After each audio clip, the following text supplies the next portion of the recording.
माफ करब बाबूजी, लेकिन रउआ लोग के जनरेशन में एगो बहुत बड़ कमी बा। रउआ लोग बहुत जल्दी जजमेंटल हो जानी। बेटी बोझ होली, अगर बेटी होई तब ब्याह खातिर केहू के सामने सिर झुकावे के पड़ी, और बेटा हा नौजवानी में एगो गलती कर दिलस त आवारा हा, बदतमीज हा, और अंतिम फैसला सुना देनी रउआ लोग। अरे हर इंसान के खुद के साबित करे खातिर एगो चांस मिले के चाहिए ना।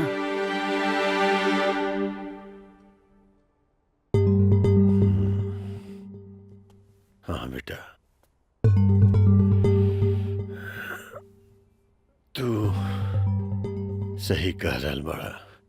समय के साथ बदल न पौली, यही से हमार परिवार के पूरा वजूद आज दाव पर लागल बा।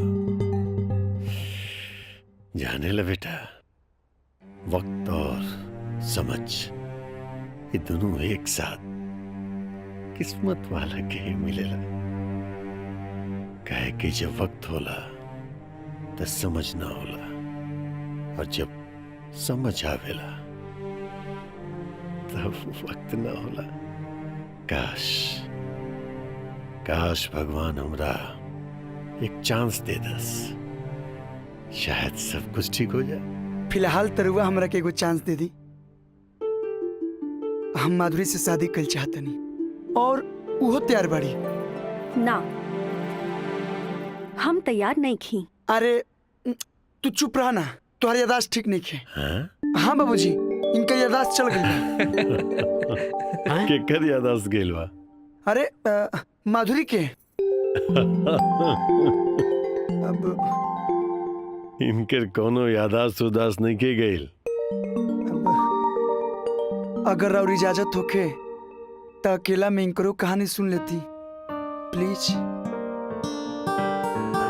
हुकुम। थैंक्स।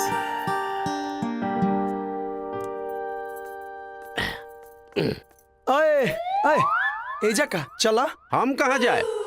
हम तो हमेशा तारा संग रहिले। ए तारा संग साथ की सीमा एजे खत्म। चल निकला। तो जाई, लेकिन कहानियाँ। अरे कहानी हम सुना दे बाबू। निकला, ठंडे ठंडे निकला। अच्छा जाई। अब चल। हाँ ठीक है, जा रहे हैं, जाते हैं। जा। कहानी सुने के रहे फिर ऐसे सुनी। अच्छा ठीक है, जाता नहीं।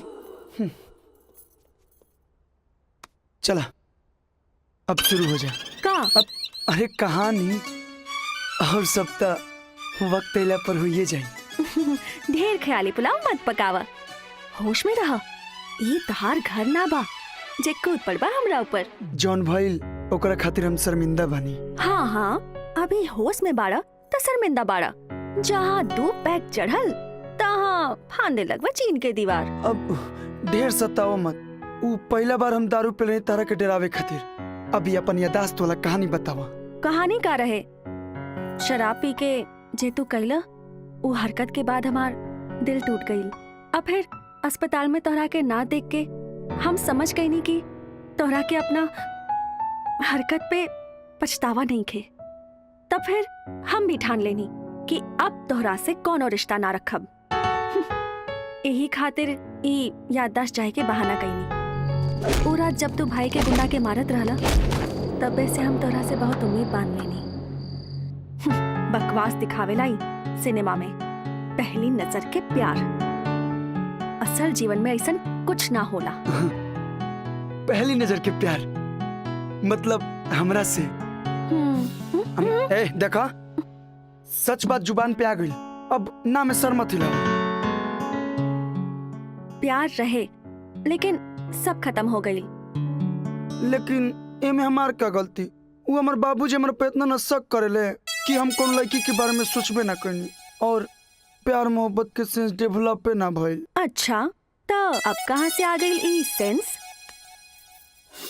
जब से तू छोड़ के आई बड़ो तब से सब कुछ बदल गई बा। ऐसा लगता कि हम तुम्हारा बिन जी ना पाए।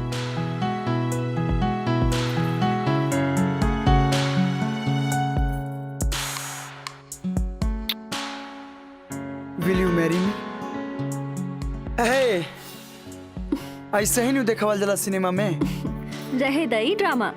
बियाह कईल इतना आसान नहीं खे। अरे तारा भाई के तारा बियाहे से न एतराज बा कि तुहार बियाह होई त बाल बच्चा हो जाई और तुहार सारा संपत्ति तार बाल बच्चा के हो जाई। छोड़ा ना बियाह शादी के चक्कर, काहे समय बर्बाद करते हो। चलो ना सीधे बाले बच्चा पैदा कर ले, शहर के सब प्लाने खत्म हो गए। चलो ना। हटा, मजाक छोड़। पहले ही बतावा एजा से निकलबा कैसे? मतलब हाँ तू पूछा तारू। अरे तू तब पहले हूँ भागल बड़े हूँ। उस समय सब सतर्क ना रहे, अब सब सतर्क हो गईले। अरे ई काम ता चुटकी बजा के हम कर दें। हम चाही तो तोरा के भगा के अभी बियाह कर ली, लेकिन कायर जिसन भाग के बियाह नहीं के करे के। रहे दा, बड़ा बड़ा बात ना कर। जाने ला कितना लोग बा यहाँ भाई के। लागत तोरा के नमूना दिखावाई के पड़ी। पार्टनर कमिंग पार्टनर, बोला। चल खोल। का?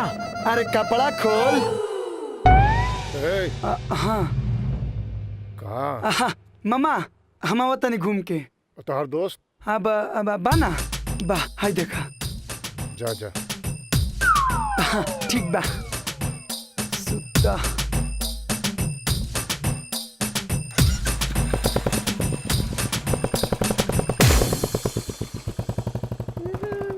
ए, एने कहाँ? भीतर के सब काम खत्म हो गइल बा, आराम से। तो अंदर जाके आराम करा। गेट के बाहर जाए के केकरो आदेश नहीं खे। जाए दी ना, केहू हमरा से मिले आइल बा। अगर हम ना जाइब ना तो हमरा वियोग में तड़प तड़प के अपन जान दे दी है। हाय हाय, इतना याराना।